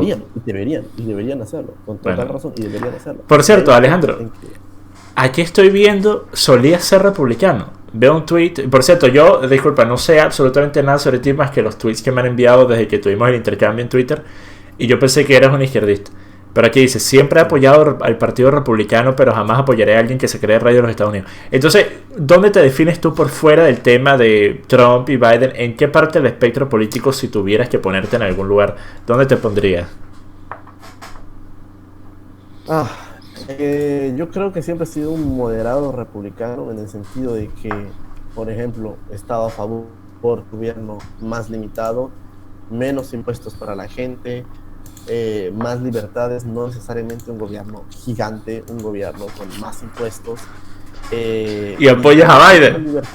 Y apoyas a Biden, camarada, ¿cómo es eso? Claro, apoyo a Biden, incluso dentro de... ¿Quieres menos impuestos y un estado más pequeño y apoyas a Biden? Claro, porque justamente lo veo a Trump como una amenaza para la democracia estadounidense. Simplemente eso. O sea, yo creo que no es todo blanco o negro, simplemente hay cosas de Biden que de verdad, por ejemplo, yo no creo que obviamente Biden no va a aguantar más de un término en la presidencia si es que gana, porque obviamente él tiene una salud muy, muy, muy débil. O sea, a veces puede formular algunas frases, pero evidentemente yo creo que 4 años más de Trump en la presidencia, a pesar que podía traer mejores resultados económicos, en cierto sentido de aliviar el Estado y hacerlo más pequeño, yo creo que la forma en la que él habla es simplemente, o sea, la personalidad de Trump es una amenaza para la democracia estadounidense. Y mira, te lo pongo con el mismo ejemplo de Ecuador. En Ecuador ahorita hay 2 partidos que van a la presidencia.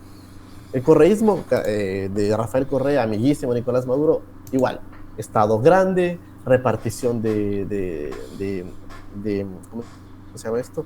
De riquezas. Incluso el candidato del correísmo de mi país quiere traer 30.000 millones de dólares de ecuatorianos que están en el exterior, traerlos, repatriarlos, no sé cómo, y redistribuir, pero obviamente. Y está la oposición, que es generalmente de derecha, y yo apoyo a la oposición, igual que va a ser en este caso Guillermo Lasso, pero no voy a comparar obviamente Guillermo Lasso, que nada tiene que ver, porque este hombre no es para nada una amenaza a la democracia. Obviamente siempre ha respetado las formas, las maneras de ser como correcto con las instituciones, pero Trump no. Es decir, yo apoyo muchos puntos del partido. Vuelvo y te pregunto, Alejandro. No me siento a gusto. Alejandro, pero me encantaría que pudieras definir, de la misma forma que exiges que Trump defina sus puntos, me encantaría que pudieras definir qué exactamente es lo que Trump ha hecho para vulnerar la democracia que no hayan hecho los demócratas a la 10ª potencia. Eso es lo que no comprendo. Los demócratas desde el día de la elección, como tú mismo admitiste, no cedieron, trataron de abrir investigaciones, trataron de impugnar a Trump hasta por respirar feo. Han hecho de todo lo posible para sacar a Trump del poder. ¿Eso acaso no es vulnerar la democracia? Encima de eso, parecieras ignorar que Joe Biden, cuando le hacen la pregunta en el debate una vez más sobre si él tenía intenciones de llenar la corte, se rehusó a responder. ¿Por qué? Porque claro que lo van a hacer.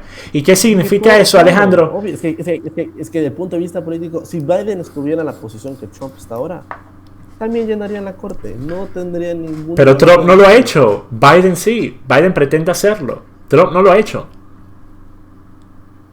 Están a punto de confirmar a una nueva jueza. No. Alejandro, ¿sabes qué es llenar la corte? No, sí. O sea, pero me refiero... No, pero ¿sabes qué es? Sí, obviamente sé que es llenar la corte. Dime qué es. En el sentido de que la Corte Suprema de Estados Unidos, ¿te refieres? Sí. No lo googleé, Alejandro. Puedo ver el reflejo de tu lente, ¿vale? Simplemente di que no lo sabes, no pasa nada. Yo te explico. Llenar la corte es cuando se busca poner más jueces en la Corte Suprema para tener mayoría. Eso es todo. Actualmente hay 9. Pero eso es lo que te estoy diciendo. Trump, no, eso no lo dijiste, no sabías. Entonces, no. Una cosa es reemplazar a un juez por otro. Porque, por ejemplo, se murió Scalia y se murió Ruth Bader Ginsburg. Y el otro es cuando agregas más. La última persona que trató de hacer eso y falló fue Roosevelt. Entonces, efectivamente, Joe Biden, cuando le preguntan, él dijo, no voy a responder esa pregunta. ¿Por qué? Pues porque él sabe que eso es una opinión, una postura sumamente impopular frente a los americanos. Más del 70% está en contra. Pero esto es algo que ellos planean hacer. Para llenar la corte, como tú bien dices, no es simplemente yo la lleno, no. Tienes que hacer un proceso constitucional. Que inicia al momento de ser presidente, que es justamente lo que él piensa hacer. Entonces los demócratas van a dominar el Congreso, muy posiblemente el Senado, si el próximo voto va de acuerdo a las encuestas, que van a perder los republicanos, y van a también dominar la Corte Suprema. ¿Eso no te parece que es vulnerar la separación de poderes en los Estados Unidos, Alejandro? En el sentido de que si ganan la presidencia y si ganan la Casa Blanca y también ganan el Congreso, el Senado, el Congreso ya lo tiene. De cierta manera tienen la facultad constitucional de hacerlo, pero obviamente puede haber, la vulneración de poderes en caso que tengan todo a su favor. Mira, como Rafael Correa en el año 2012, que tenía casi todos los 5 poderes del Estado a su favor. Y de cierta así no ha llenado la corte, pero quien dice que no puede hacer su mandato. Entonces justamente depende mucho del punto de vista político que pues, uno tenga. Claro, o sea, simplemente en este punto lo que yo diría, por cierto, no sé si se pegó en mi video, estoy pegado aquí en la computadora, no sé. No se te ve, no sé, te está, o sea, te ¿Se escucha? helado. ¿Se escucha por lo menos? Sí, te escucha. Ok.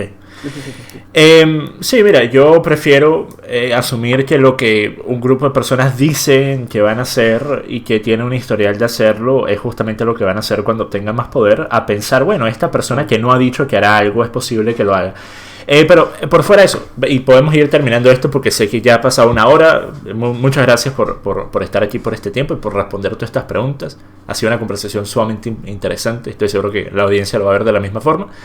Y por cierto, durante todo este tiempo me he estado preguntando cómo hiciste para ponerte un par de boxer alrededor del cuello, Alejandro. Tengo un par de boxer de Tommy. Es que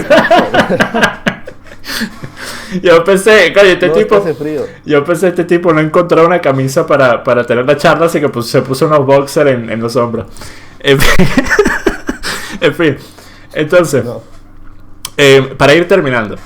Obviamente nosotros ambos hacemos contenido, si bien es un contenido diferente, pero es contenido para ser consumido por la mayor cantidad de personas posible. Tú me estás ganando de lejos en eso por ahora.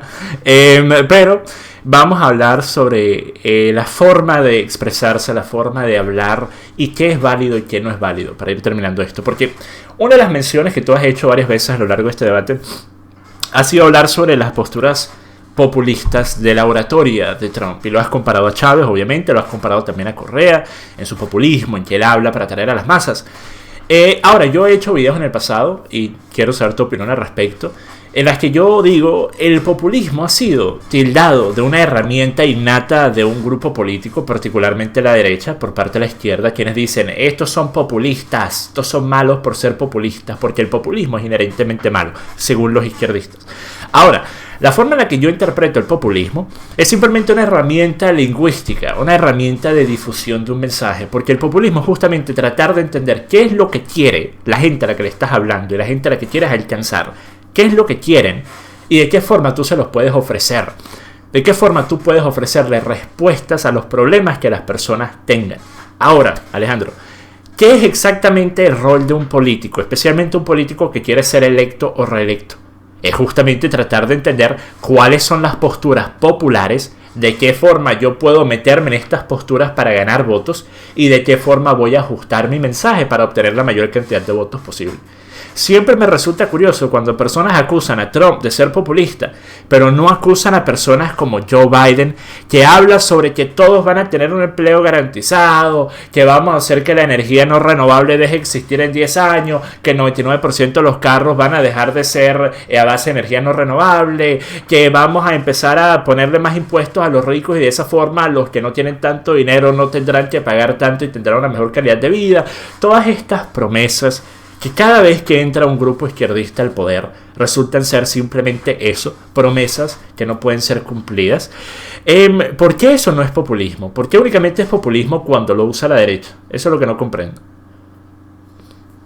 Yo creo que es populismo de ambos lados. O sea, el populismo yo creo que no es intrínsecamente de la derecha o de la izquierda o del centro. Puede haber populismo en todos los espectros políticos y yo creo que hay que denunciarlo en todos.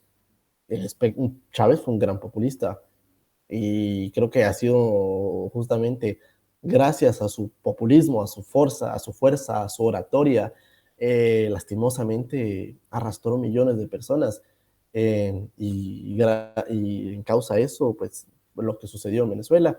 Igual Correa fue un gran populista, Evo Morales, y justamente como hay populistas en la izquierda, también hay populistas en la derecha. O no olvidemos como Trump comenzó su campaña. Dijo que, bueno, obviamente que los mexicanos eran violadores, secuestradores, etcétera, que iba a construir un gran... Eso no fue lo que dijo. Sí, lo construyó. Alejandro, eso no fue lo que dijo. Pero, acuérdate lo que dijo en la campaña, que quién Alejandro, eso no fue lo que dijo. México lo iba a pagar. ¿Sí? Dijo que México iba a pagar. No, sí, él dijo que iba a pagar. Sí, lo iba a pagar por medio de ponerle, por ejemplo, tarifas a los productos que México quisiera comprar. Cuando hizo su anuncio en la campaña claro. de candidatura, no especificó como una estrellita. Claro, pero Joe Biden, aranceles, etc. Alejandro, ¿en qué momento Joe Biden especifica cómo va a hacer algo? Te pregunto, ¿en qué parte del debate presidencial, que fue una vez más el momento en el que la mayor cantidad de personas vieron a Biden hablar al mismo tiempo, él especificó siquiera uno de sus puntos en la agenda?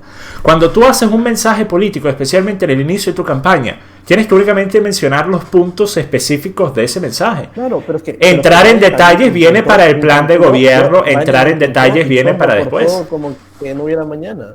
Biden intentó y Trump lo cortó como... No, eso es falso, eso es falso. Mira el town hall, ¿viste el town hall de Biden? ¿Viste el town hall de Biden hace 3 días?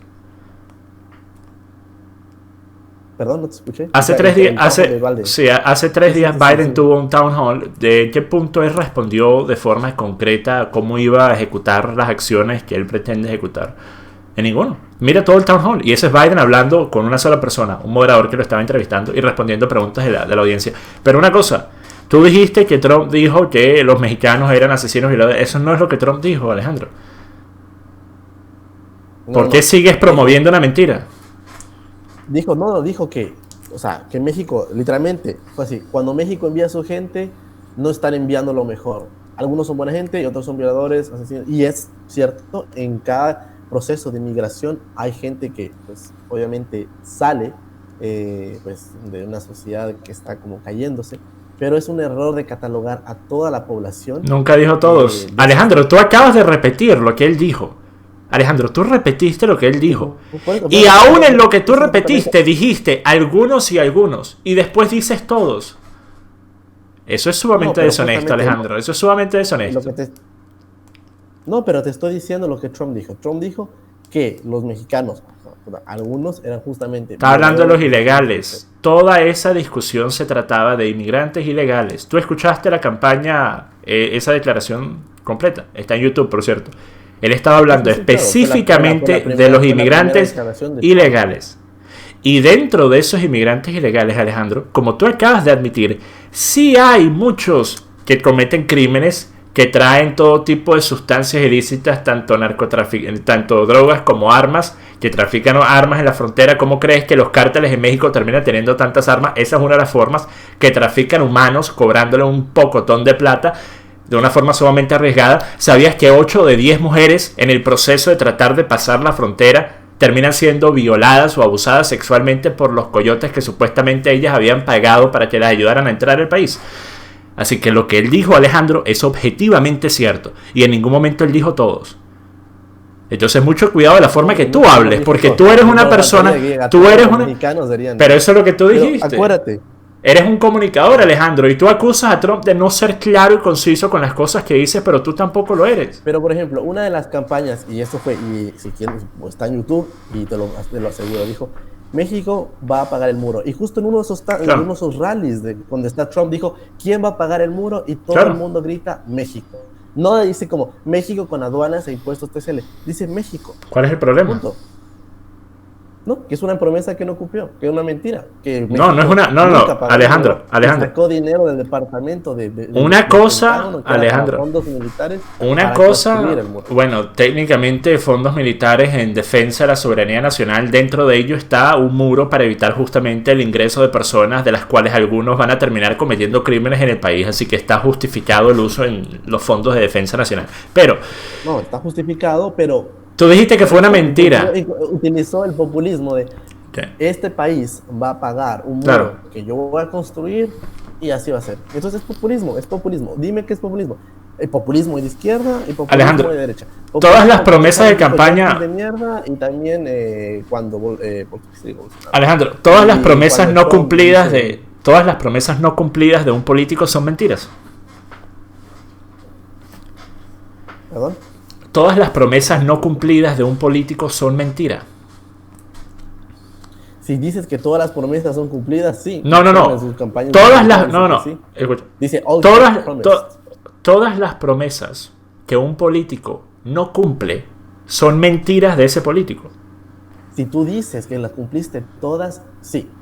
Ok, si tú te refieres... efectivamente. En la mayoría de los temas en los que se trata de la labor de Trump, yo hice un video hace 3 días en el que dije que Trump exagera sobre todo, especialmente sobre lo más irrelevante. El tamaño de sus rallies, cuánta gente lo vio en televisión, etcétera. Pero Alejandro, 2 años y medio de batalla legal para poder obtener ese financiamiento para el muro. ¿Quiénes eran los que los estaban evitando, Alejandro? Los demócratas. ¿Y acaso Trump fue y envió al ejército para agarrar a los demócratas y decir, bueno, o me dejan hacer esto, los voy a meter presos? ¿O acaso Trump fue por las vías legales para hacer exactamente lo que estipula la ley que él puede hacer? Entonces no entiendo cómo dices que Trump es una persona que vulnera la democracia. ¿Sí? Pero tú mismo dijiste 2 años y medio de batalla legal para obtener ese dinero que supuestamente tenía que venir del gobierno mexicano para pagar ese muro. Y que de hecho acordémonos que Enrique Peña Nieto, cuando Trump era candidato, invitó a Trump a México y también invitó a Hillary Clinton. Hillary Clinton no fue. Y obviamente Trump, un muy humilde Trump, fue a México diciendo que no, que México era un gran país, que etcétera. Y después que cuando se reunió en privado con Enrique Peña Nieto le dijo cara a cara que México no iba a pagar el muro. ¿Por qué? Porque Trump aún no era presidente. Alejandro, ¿quién es más fuerte, Estados Unidos o México? Pues Estados Unidos, pues obviamente. Ok, una vez que ese muro esté listo y una vez que las formas de acceso sean menores, esto no va a terminar ni siquiera con el problema más grave. El problema más grave de inmigrantes ilegales es que llegan por medio de tener visas de turistas y después se quedan de más una vez que los 90 días o cualquier periodo de tiempo que le dieron. Claro. La inmigración ilegal es una fracción de realmente los que llegan y se quedan con visas de turistas. Exacto. Y nunca vuelven. Pero una vez que este muro esté listo, allí es cuando Trump puede renegociar los acuerdos de comercio con México de la misma forma que lo hizo con China, con la pequeña diferencia que con China no pudo ganar porque China no se dejó someter. Entonces a China se le impusieron tarifas y China les devolvió las tarifas a Estados Unidos, pero México no puede darse ese lujo. Así que Trump efectivamente al cabo de 3-4 años más pudiera obtener gran parte del dinero gastado en el muro en retorno por medio de implementarle tarifas a los productos y a los bienes que compre México de Estados Unidos. Pudiera hacerlo.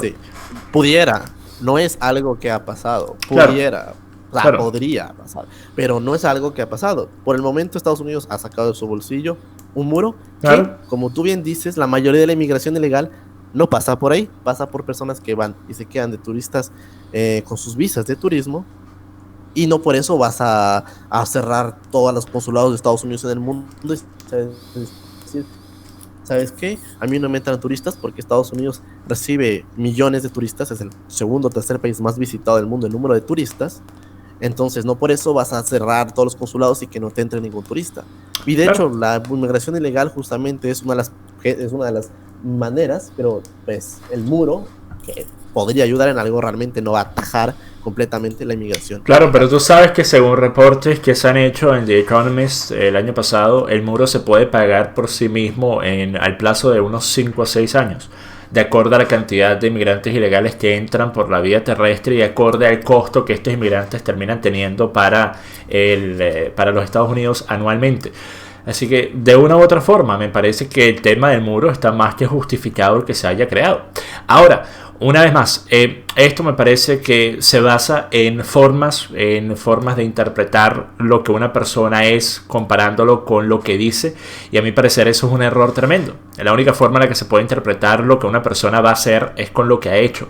Y cuando yo veo a Trump, yo veo una persona que por mucho que él haya hablado y criticado y dicho que los medios son el enemigo del pueblo, él no ha hecho absolutamente nada que lo pueda tildar de dictatorial, de autoritario, de totalitario, absolutamente nada. Se ha pegado a la ley, se ha pegado a las reglas, así que por eso es que verdaderamente cuando hablo con personas como tú, me pareces una persona sumamente coherente, sumamente lógica, y estoy seguro que en otros temas eres sumamente objetivo, pero aquí pienso que tienes lo que se llama el Trump Derangement Syndrome, que odias tanto a Trump que cualquier oponente de Trump siempre va a ser mejor alternativa que Trump. Mira, no, yo creo que siempre he tratado de ser objetivo, y por ejemplo, yo apoyé muchísimo, y de verdad muchísimo, la política de Trump con respecto a Venezuela, porque de verdad, o sea, yo creo que un demócrata en su lugar no habría tenido de verdad la misma fuerza para ejercer esa presión, ¿no?, a Venezuela. Yo creo que hay cosas que destacar de Trump y ha sido justamente una de sus políticas con Venezuela, a pesar que Guaidó no ha hecho absolutamente nada, que ha sido el apoyo a un eventual gobierno de transición. Pero, por ejemplo, en cuestión de que Trump dice que es autoritario, ciertamente él tiene una personalidad autoritaria, yo creo, lo creo, puede que para muchos no, porque de cierta manera él ha sido un vencedor casi toda su vida, es decir, ha sido un empresario, ha tenido éxito, multimillonario, y la primera vez que se lanzó a la presidencia, ¡boom!, ganó. Entonces, siempre ha tenido más o menos todo lo que ha querido. Y a pesar que ha tenido bancarrotas y de alguna manera pues ha salido adelante. Pero si tú te miras más o menos con quién Trump simpatiza en el plano internacional, solo hay que ver eso. O sea, justo cuando fue Angela Merkel, cuando Trump ganó la presidencia, se negó a darle la mano a la que es la líder, la canciller de la economía más grande de Europa, que es Alemania. De cierta manera, por ejemplo, también con el dictador norcoreano, a pesar que obviamente se reunió y fue histórico de que al menos lograron como tensar una tensión importante en la península, de alguna manera, incluso en los rallies de Trump decía, sí, Kim Jong-un me envió hermosas cartas. Es decir, le gusta de alguna manera como compartir, parece como que tiene un mejor feeling, por decirlo así, con líderes autoritarios, independientemente de las ideologías. Vladimir Putin, que es de centro de derecha. Grande Putin. Putin es uno de los mejores gobernantes del planeta Tierra actualmente. ¿Quién? Vladimir Putin. Sí, uno de los mejores presidentes del planeta actualmente. ¿De qué forma puedes criticar a Putin, Alejandro? Prácticamente está atornillado en el poder. Claro. A costa de... ¿Cuál es el problema? ¿Has visto a sus contrincantes, Alejandro? Pues claro, pero si tú controlas... Mira, por ejemplo, en la elección de si en Rusia hubiera una alternativa que fuera unos conservadores, nacionalistas, pero que respetaran a todos unos humanistas, ecologistas, bueno, perfecto, pudieras decir, vamos a votar por ellos. ¿Quiénes exactamente están en Rusia siendo los contrincantes de Putin? Navalny. ¿Tú querrías que Rusia estuviera en manos de Navalny? Realmente Navalny no llega ni siquiera al 15% de intención. Ah, bueno, pero exactamente, ¿quiénes son los oponentes de Putin? Aquí está el punto. Cuando tú controlas todos los medios de comunicación, ¿cómo realmente das el espacio para que surjan alternativas? No hacen falta alternativas en países como Rusia. No hay espacio para alternativas en países como Rusia. En Venezuela tampoco. Venezuela no debería haber ningún espacio para ningún grupo de izquierda, por lo menos por una generación. Ningún espacio. Ni en la prensa, ni en la radio, ni debajo de las rocas, en ningún lado. Hay países que requieren de un cambio drástico para poder sacarlos de una etapa que fue importante en su historia. No se puede aplicar la misma política de Inglaterra en Tailandia o en las Filipinas, ¿verdad? Obviamente cada país tiene su manera. Singapur no es que sea una hermosa democracia, son los países más ricos del mundo. China no es una hermosa democracia, es una dictadura, pero es la segunda potencia. Singapur es una dictadura y Singapur es un país con una calidad de vida tremenda. Si bien tiene problemas sociales, pero tiene una calidad de vida excelente. Sí, por lo que... Pero hablando en el contexto, al menos, Rusia, acuérdate que obviamente siempre fue un imperio, la Unión Soviética nunca tuvo realmente una democracia ejemplar. Entonces de alguna manera pues el pueblo ruso siempre ha estado acostumbrado o a zares o a dictadores, y bueno, Vladimir Putin se ha atornillado al poder, no hay ninguna duda de por qué lo ha hecho, pero pues, ciertamente, y eso lo tienes que saber muy bien, que Rusia son los países más pobres de Europa. Mira, vamos a ver Sí, pero ignorar el aumento económico justo antes de las tensiones que ocurrieron a partir del 2014 bajo el mandato de Putin es, a mi parecer, ignorar una de las labores más importantes que ejecutó Putin. Pero no es solo eso. Putin está comandando un país que no es solo un país. Putin está comandando un continente. Y está comandando un lugar en el que, y lo digo por el tamaño de Rusia, y lo digo porque en Rusia hay una separación de intereses tremenda. Hay regiones enteras de Rusia que están dominadas por estas mafias de la oligarquía que siguen estando presentes desde etapas de la Unión Soviética, y a este tipo de grupos las únicas personas que los han logrado mantener en su lugar y evitar que sigan con su corrupción desatada, que no termina teniendo ningún efecto positivo para Rusia. Porque una cosa es que un gobernante sea corrupto pero que también esté ayudando a su país. Otra cosa es que un gobernante sea corrupto y no le interese en lo más mínimo lo que ocurre en su país. Entonces, cuando nosotros vemos que Putin es efectivamente la persona que está manteniendo en fila a todos los locos en Rusia, me parece que de la misma forma que tú mismo dijiste que si bien Gaddafi era un monstruo y una persona que cometió atrocidades que nosotros ni siquiera pudiéramos discutir aquí porque estamos en YouTube, tú mismo dijiste que es probable que Libia estaría mejor si lo hubieran dejado en su lugar. La misma cosa que dicen muchas de las personas que apoyaron a los Estados Unidos cuando sacaron a Saddam Hussein. Y ahora resulta que están llorando porque resulta que dicen que donde quedó el vacío de Saddam Hussein entraron 50 Saddam Hussein nuevos. Ese es el problema, Alejandro. Hay que tomar en cuenta el escenario político del que estamos hablando. No puedes asumir que un modelo democrático va a funcionar en cada rincón del planeta. Hacen falta ciertos gobiernos fuertes, estrictos, autoritarios y hasta dictatoriales para poder defender la soberanía y el interés de la nación en ciertos lugares. Me parece que Rusia es uno de esos lugares. Filipinas es uno de esos lugares. ¿Qué te parece que sea Duterte? Duterte es una persona que ha matado docenas de miles de personas en los últimos años y tiene aprobación, favorabilidad de más de 80%. ¿Por qué? Pues porque resulta que el crimen ha bajado por más de 50%. Resulta que un lugar que antes estaba controlado por grupos narcotraficantes ahora es un lugar en donde se está empezando a tener cierto nivel de seguridad y una mejor calidad de vida. Eso tú pudieras decir que es terrible. Lo ha condenado la ONU, lo han condenado los gobiernos de Inglaterra, de Alemania, de Francia, de Holanda. Y resulta que si su población lo acepta y su población dice que eso es lo que hace falta, ¿quién eres tú para decir lo contrario, Alejandro? Ciertamente, yo no soy nadie ni soy ruso para decir, ¿saben qué? Vladimir Putin es el peor, si los rusos lo han votado, pero seguirán votando. Claro. Pero ciertamente, por ejemplo, la última elección del 2018, Vladimir Putin arrasó, ¿no? Pero, por ejemplo, ¿por qué Vladimir Putin tendría entonces miedo de no permitir a Navalny participar en las elecciones? Es decir... Claro. Es que... Sea, obviamente hay inscripción... No, es que...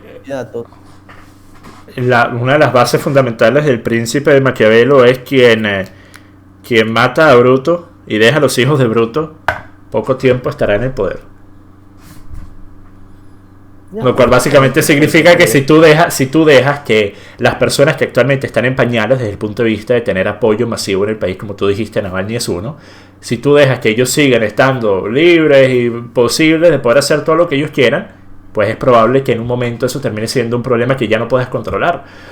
Ahora miren, yo no estoy a favor de que se le dé tecitos especiales a nadie en Rusia. Yo no me bebería un té que me dé Putin, ¿ok? Si Putin me invita a un Nestí, yo no me lo bebo. Yo no me lo bebo. No te escuché. No, te dije que si Putin me invita a un tecito al mediodía, yo no me lo tomo. Yo digo muchas gracias Putin, pues no tengo sed. Pero mira, distintos países requieren de distintas formas de ejercer su poder. Y bueno, al final del día, miren, yo hablo mucho del tema de Estados Unidos porque es un tema que me compete directamente y a ti también, si vives en Francia. Y bueno, a cualquier persona que vive en cualquier país de la región, del occidente inclusive, diría del mundo, pero hay ciertas partes que no son tan afectadas por esto, especialmente países asiáticos. Pero nosotros ya hemos visto que el auge de los movimientos identitarios en Estados Unidos le ha dado una nueva vida, un respiro tremendo, un aliento, un empuje tremendo a esos mismos movimientos en países como Colombia, como Chile, como Argentina. ¿Y qué crees que va a pasar si Biden llega al poder?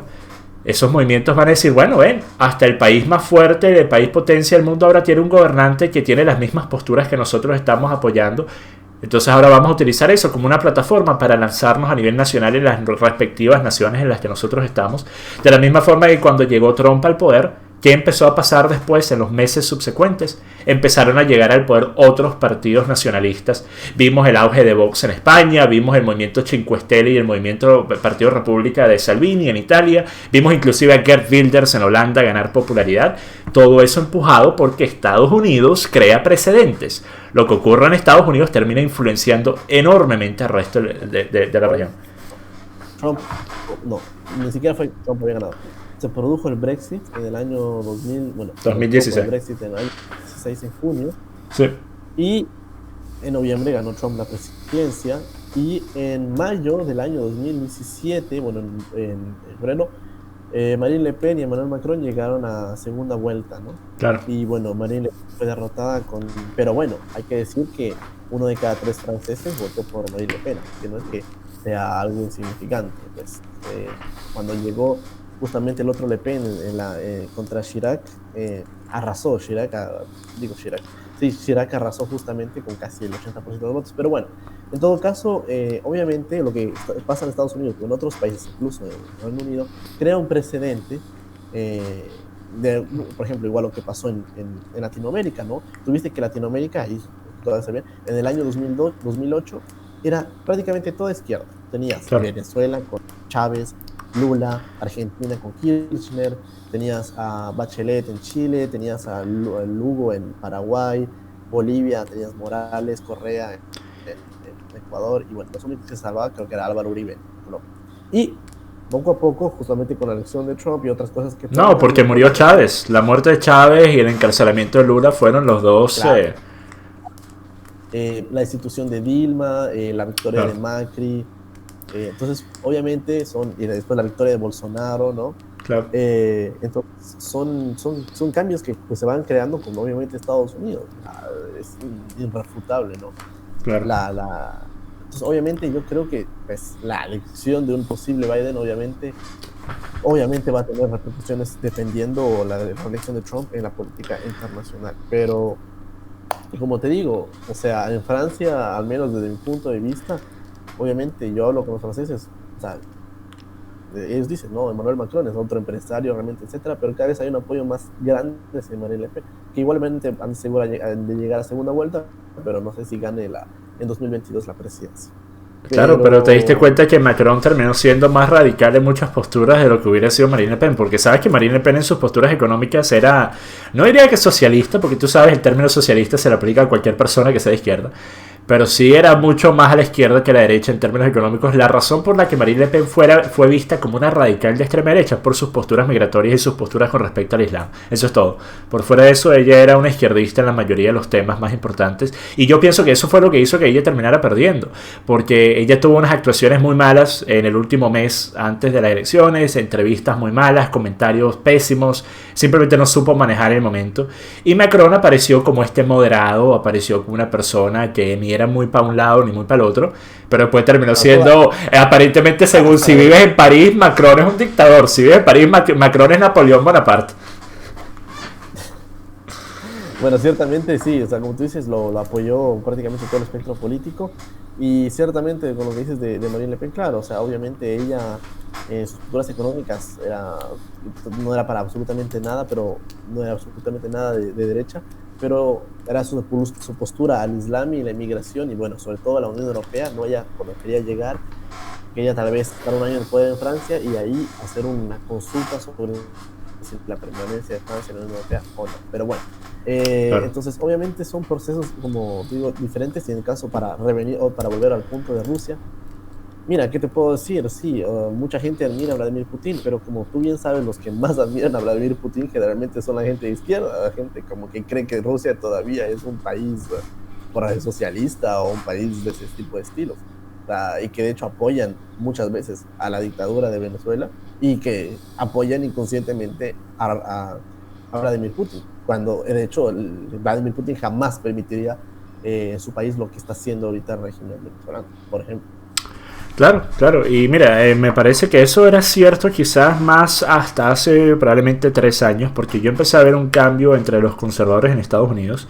En Venezuela sigue siendo, en Venezuela yo sigo siendo una de las muy pocas, y muy pocas me refiero, se cuentan con los dedos de una mano y te sobran dedos, de personas que no son chavistas y apoyan a Putin.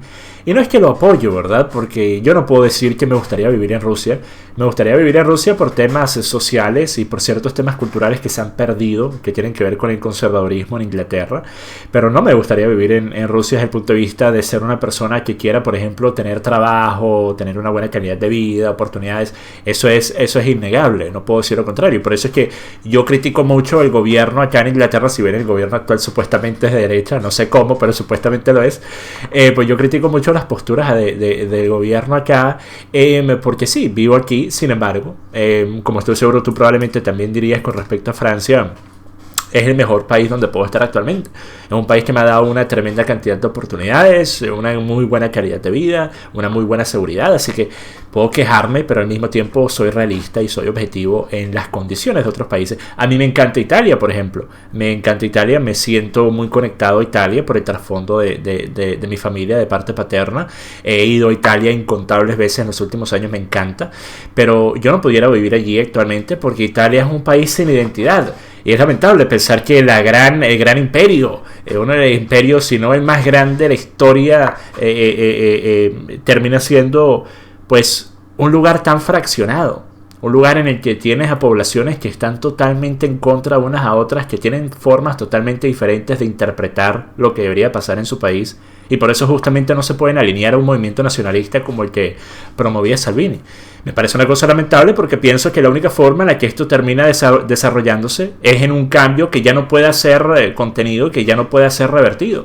Un cambio cultural y social y demográfico también, que termina cambiando por completo lo que era el país una vez. Y pienso que eso es justamente lo que va a pasar bajo un mandato demócrata. Y no me interesa si es este año o si es en el 2024. Esto va a pasar. Estados Unidos va hacia ese lugar en el que el cambio demográfico va a hacer que sea cada vez más difícil que alguien que esté a la derecha pueda ganar, hasta el punto de que sea imposible hacerlo. Las políticas identitarias van a crear el mismo tipo de problemas que tienen países como Suecia o que tienen países como el país en el que tú vives, Francia, en el que tienes sociedades. Sí, eso sí, te lo puedo decir que aquí hay una difícil tarea con la integración de ciertas comunidades. Y eso lo he vivido yo en primera mano.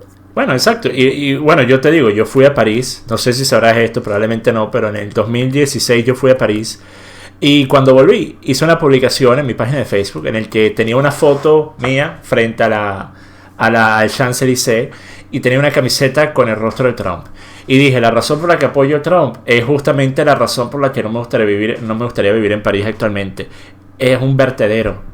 Una cosa que me dio una tristeza tan grande el escuchar los relatos de mi mamá sobre la época en la que ella vivía en París. Ella vivió en París por 13 años.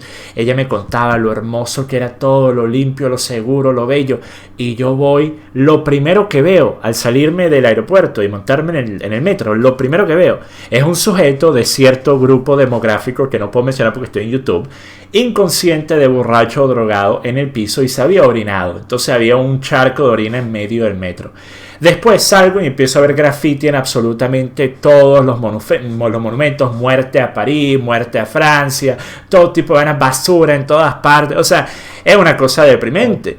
Es una cosa deprimente, y cualquier persona que vea cosas como estas de primera mano, sabiendo la grandeza de estos lugares que alguna vez tuvieron, no puede querer algo parecido a esto para un país que, si bien tiene muchísimos problemas, todavía tiene muchas cosas que está defendiendo, no solo para su país, sino para el resto de la región, que es justamente un movimiento en contra de esta ideología que ha permeado tanto en las sociedades. Y por eso es que pienso que la elección de un demócrata va a ser una cosa que estoy seguro, Alejandro, dentro de un par de años, si ocurre este año, o dentro de un par de años para el 2026, vamos a tener otra discusión, estoy seguro de ello, y vas a tener algunas posturas diferentes con respecto a lo que dijiste. Podemos hacer esa apuesta y queda pendiente esa discusión. Sí, claro. Bueno, para ir terminando, como te digo, o sea, uno no sabe cómo también, eso sí quiero dejar muy claro, uno nunca sabe cómo empieza un proceso democrático y cómo termina, ¿no? O sea, porque eso, y en cualquier proceso político, o sea, de izquierda a derecha, o sea, tú sabes cómo comienzas votando, el partido comienza a mutar, el país comienza a mutar, y así fue lo mismo pues con el chavismo, no empezó democrático, terminó siendo dictatorial, y así otros procesos. Entonces, es evidente que hay una cuestión demográfica en Estados Unidos, que obviamente cada vez hay más latinos, y eso se va a seguir, pues obviamente va a seguir expandiéndose. Pero bueno, por el momento, pues nada, veamos qué pasa, pero por el momento, como te digo, personalmente, yo sé que apoyas a Trump, que apoyas la reelección, respecto a eso, pero yo, a pesar de todas las características que no me gustan de Joe Biden, considero que por el momento él no tampoco es el candidato perfecto, en ningún momento he dicho eso, pero bueno, considero que es una opción transitoria para sacar tal vez un poco el populismo de Estados Unidos ahora, y espero, de verdad espero, honestamente, que en el 2024 llegue un candidato conservador, pero no sé, como mucho más correcto, tal vez. El hijo de Trump. Realmente, Ya, Donald Jr. para el 2024 y después Ivanka. Bueno, Ivanka no, Ivanka me parece un personaje nefasto. podría quisiera votar por él. Pero Eh, Trump hay algo que no dice. Pero bueno. bueno, mira. Mira, muchísimas gracias. Hora y media de conversación sumamente interesante. Pudiéramos estar aquí 3 horas más hablando de todo tipo de temas. Y espero que esta no sea la última conversación. Podemos tener otra charla en el futuro hablando sobre otros temas que involucran cosas como la Unión Europea, ese tipo de cosas de escenarios políticos europeos. Obviamente, ya va, no se escuchó. ¿Qué dijiste? Te iba a decir sobre la Unión Europea que tú ya no vives en la Unión Europea, te iba a decir, los dos vivíamos en la Unión Europea. Sí, Pero sí, ya claro. no. Sí, por eso sería interesante porque estamos viendo en Francia también un movimiento en contra de la Unión Europea que está creciendo de acuerdo al paso del tiempo.